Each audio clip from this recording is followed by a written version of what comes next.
Most people enter relationships with the hope that the other person will complete them.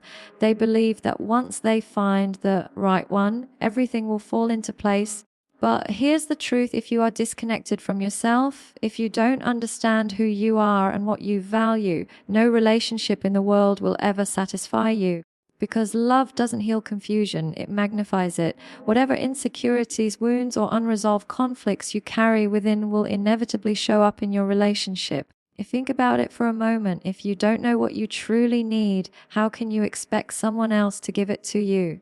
If you don't respect your own boundaries, why would another person respect them for you? A loving relationship requires clarity, and clarity begins with you. This is where self-awareness becomes non-negotiable. We live in a culture where people spend years studying careers, degrees, and external success, but very little time studying themselves.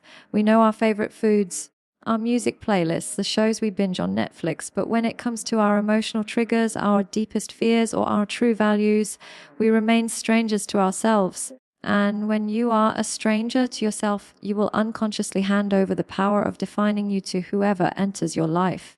That's why so many people lose themselves in relationships. They start strong, independent, vibrant, and slowly they dissolve into the preferences and moods of their partner, not because they are weak, but because they never built a foundation of self-knowledge to begin with. If you don't have a strong sense of identity, love becomes dependency, and dependency is not love. So what does it mean to know yourself? It's not about memorizing personality tests or collecting self-help quotes.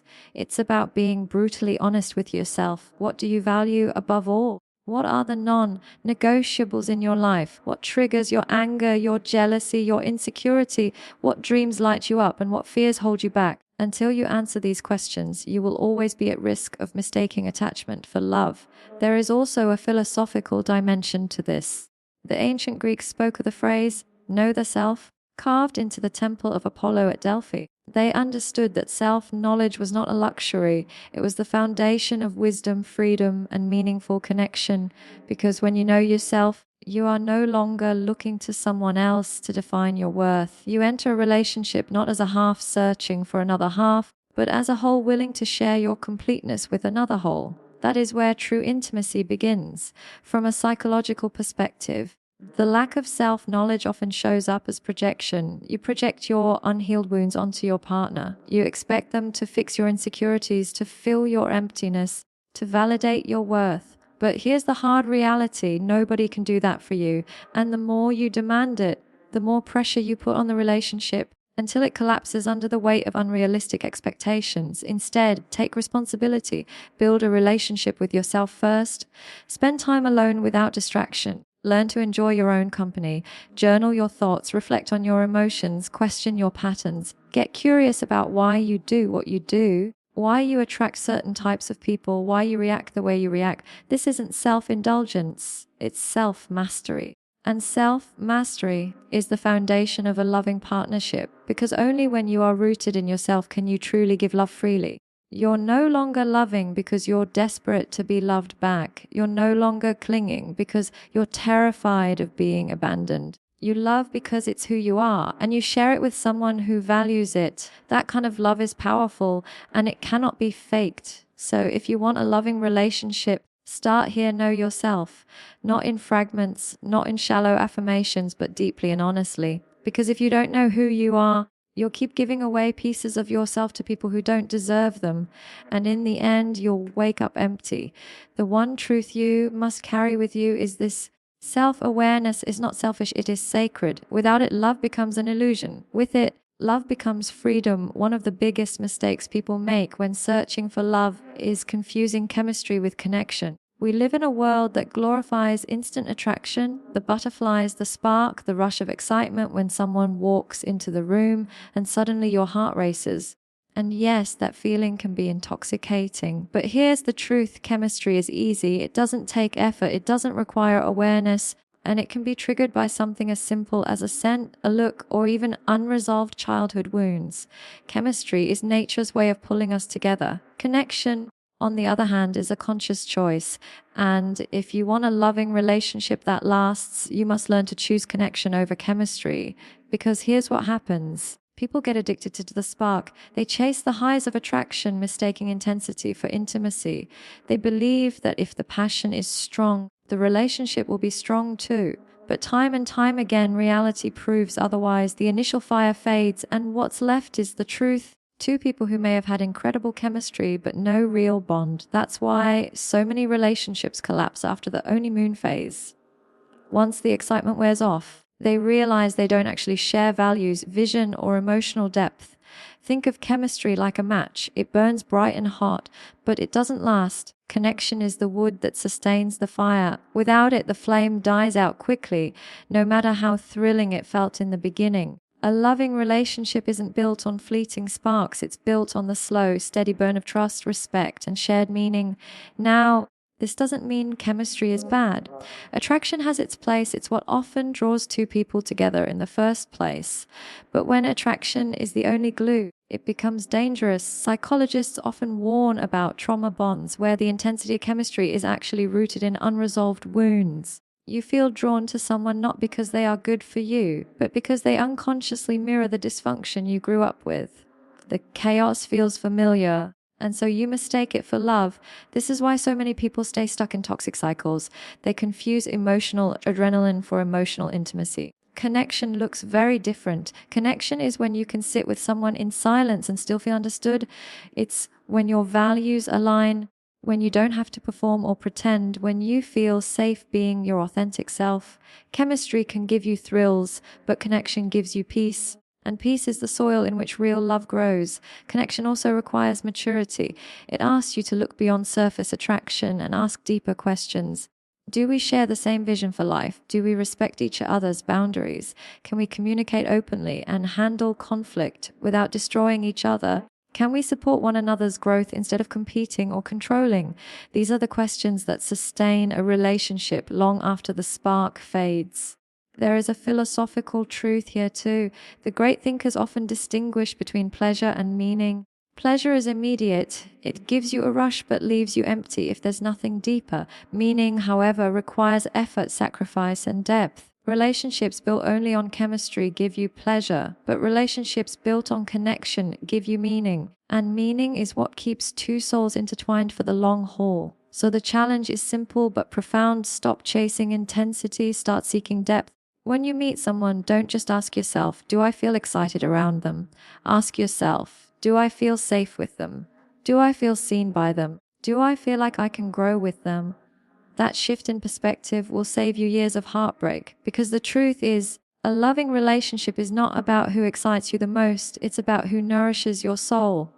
Excitement can come from many places, but true nourishment comes from connection. And when you find that, you realize that love is not about fireworks, it's about a steady flame that warms your life for years to come. So remember this: chemistry attracts, but connection sustains.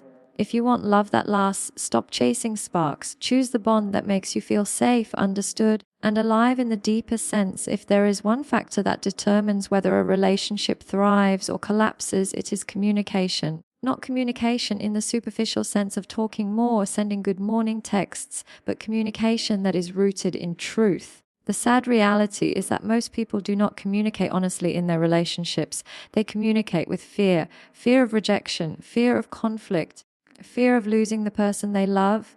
And so instead of speaking the truth, they edit themselves, they hide their real feelings, they walk on eggshells. But here's the paradox: in trying to avoid conflict, they actually create distance. Love cannot survive in silence. It suffocates when the truth is buried. Think about how many couples live under the same roof, share the same bed, yet feel miles apart emotionally. Why? Because their communication is shallow. They talk about work, about errands, about what's for dinner, but they avoid the conversations that matter. They avoid saying, "This hurt me," or "I feel neglected," or "I need more from you." And so resentment builds. The unspoken becomes heavier than the spoken, until the relationship breaks under the weight of everything that was left unsaid. This is why truth must replace fear. Real intimacy is not built by avoiding hard conversations, but by having them. It is easy to say, "I love you." When everything is good, it is much harder to say, I feel disconnected and I want us to work on it." But that is where love grows, because when you reveal your truth, you give your partner a chance to know you. to meet you where you are. Without that, you are not in a relationship, you are in a performance. Psychology shows us that people avoid honesty in relationships because of what is called conflict avoidance. They believe conflict is destructive, so they suppress their needs.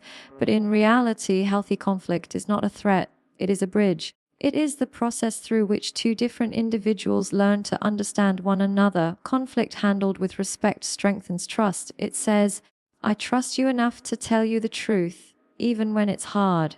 Without this trust, communication becomes manipulation where people hint, withdraw, or use silence as punishment. That isn't love, that is control. There is also a deeper philosophical truth here.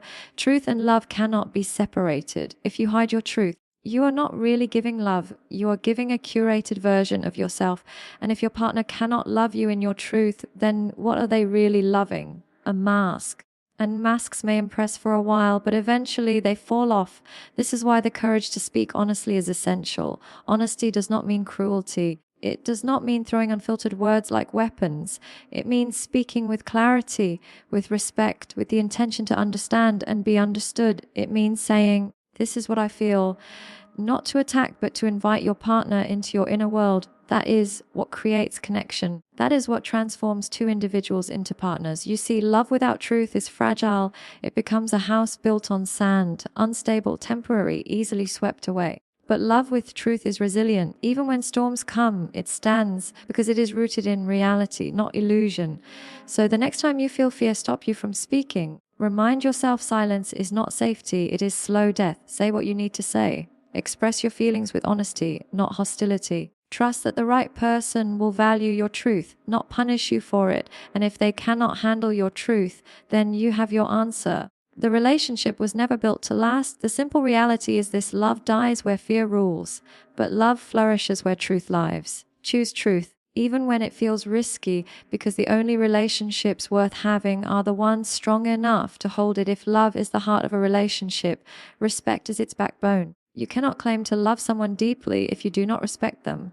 And yet, respect is often the most overlooked element in modern relationships. People focus on attraction, on affection, on words of affirmation, but they forget that without respect, all of that collapses.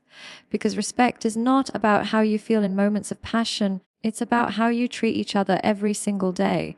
When I say respect, I don't mean politeness or surface level courtesy. I mean a deeper recognition. Seeing your partner as an individual with their own identity, boundaries, and dreams. It's the ability to say, you are not an extension of me. You are a whole person, and I honor that. Too many relationships fall apart because one or both partners treat the other as an object, someone to fulfill needs, someone to control, someone to mold into an ideal. That is not respect, that is possession. And possession is the death of love. Respect requires restraint. It is the decision not to cross boundaries, even when you feel angry or triggered. It is choosing to listen when it would be easier to attack. It is valuing the dignity of your partner even when you disagree with them.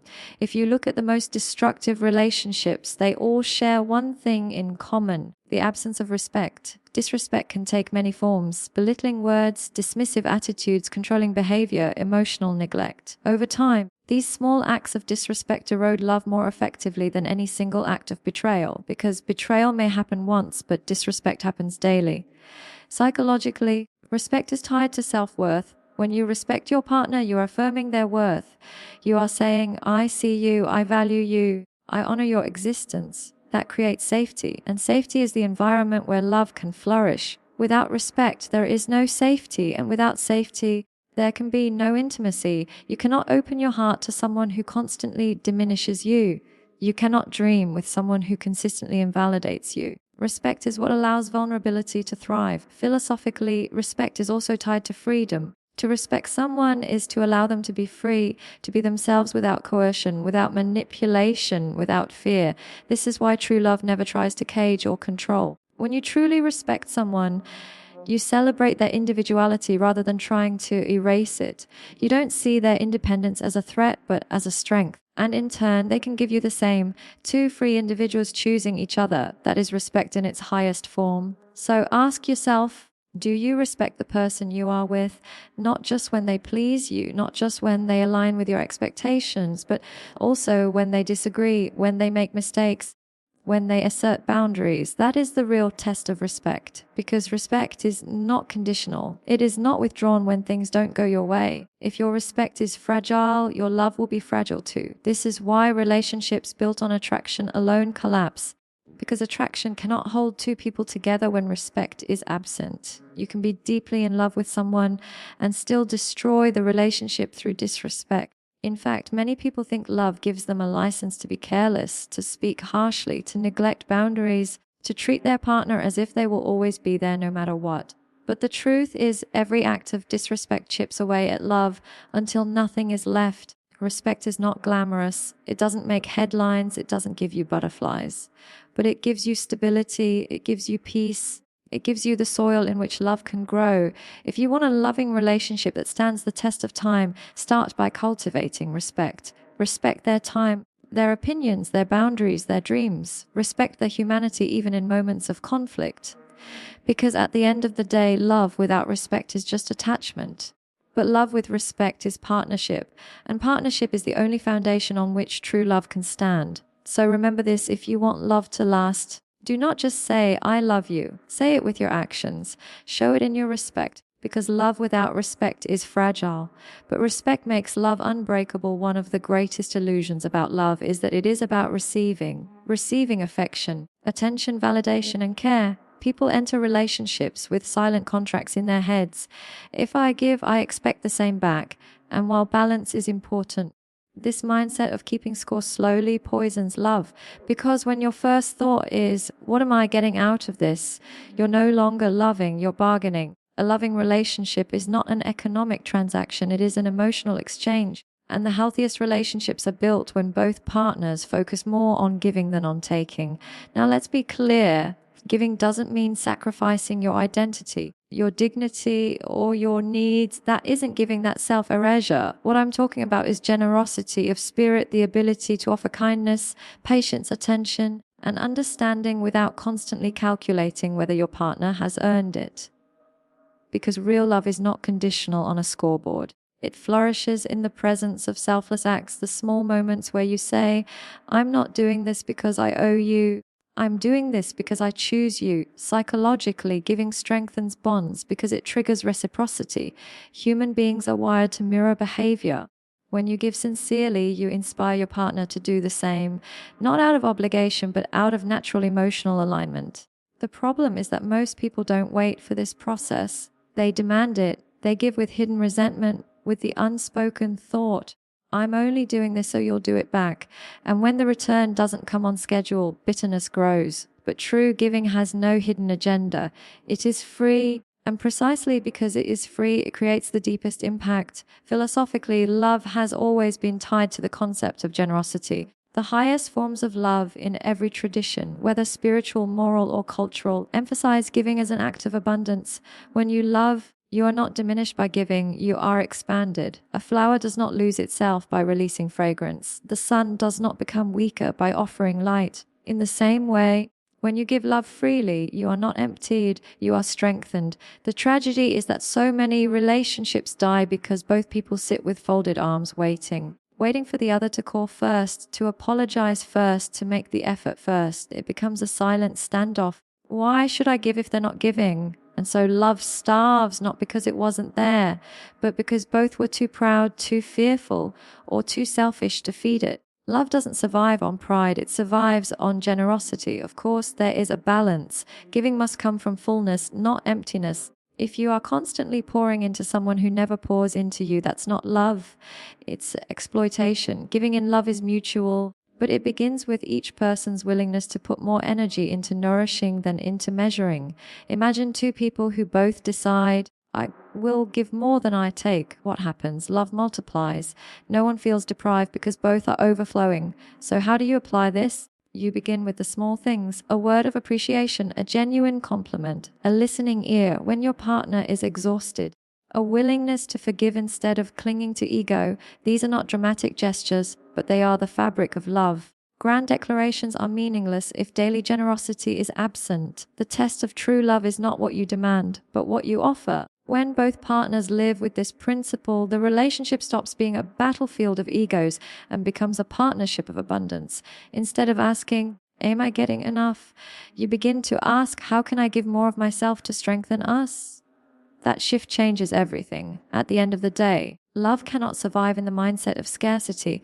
If you treat love as something to be rationed, protected, or measured, it will wither. But if you treat love as something abundant, something that grows the more you give, it becomes limitless. So remember this. A loving relationship is not built by two people keeping score, but by two people giving more than they take. If you want your relationship to thrive, stop counting, start giving, because in love, the one who gives freely is never empty. They are always full. One of the most overlooked truths about relationships is that they are not static. They are either growing or decaying. There is no middle ground. People often make the mistake of thinking that once they've found love, the work is done. They treat the relationship like a trophy to be placed on a shelf, something to admire but not nurture. But love doesn't survive in stillness. It survives in motion, in growth, in the willingness of two people to keep evolving individually and together. Think about it. You are not the same person you were 5 years ago. You've changed in ways both subtle and dramatic, and the same is true for your partner. The question is not whether change will happen, but whether you will change in the same direction, whether you will grow together or drift apart. Psychologically, people who resist growth in relationships are often clinging to security. They want everything to remain familiar, predictable, safe. But growth, by its very nature, requires discomfort. It asks you to expand, to face your weaknesses, to challenge old habits. And if one partner embraces growth while the other resists it, tension emerges. One feels stifled, the other feels threatened. Slowly, distance forms, not because love is gone, because the rhythm of growth is no longer aligned. Growing together means committing to being lifelong students of each other. It means being curious instead of complacent.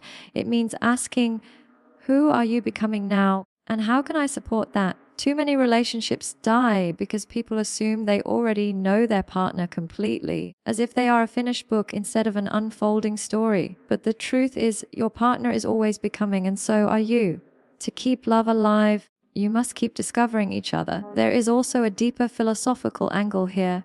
Growth in love is not just about personal development, it is about transcendence. It is about becoming more than you were, not just as individuals, but as a union. Two people aligned in growth can accomplish more together than they ever could alone. This is why the greatest partnerships are not just romantic, they are creative, spiritual, even revolutionary. When both partners are committed to growth, the relationship becomes a force that elevates not only them but also the world around them. But growth is not automatic. It requires intention. It requires conscious effort. You have to create an environment where growth is encouraged, not feared. That means supporting your partner's ambitions, even when they stretch beyond your comfort zone. It means being willing to evolve together, adapting, learning, and sometimes reinventing the relationship itself. The danger comes when people cling to outdated versions of each other. They say, "You've changed," as if change were a betrayal. But change is inevitable. The real betrayal is refusing to grow together, refusing to allow love to expand as life expands. If your partner is growing, celebrate it. If you are growing, invite them into that journey, because the alternative, stagnation, is the slow death of intimacy. So ask yourself honestly, are we growing together or just existing side by side? Do we challenge each other to become better? Do we inspire each other to rise higher? Or are we holding each other back out of fear? These questions are not easy, but they are necessary, because love without growth eventually suffocates. The most beautiful relationships are not the ones that remain unchanged. They are the ones that transform without losing their core. They adapt to seasons, to challenges, to dreams that evolve. They understand that growth is not a threat to love, it is proof of love. So remember this. A loving relationship is not about holding on to who you were yesterday, but about walking hand in hand into who you are becoming tomorrow. If you want love to last, don't fear change, grow together through it. Because in the end, love that grows is love that lives.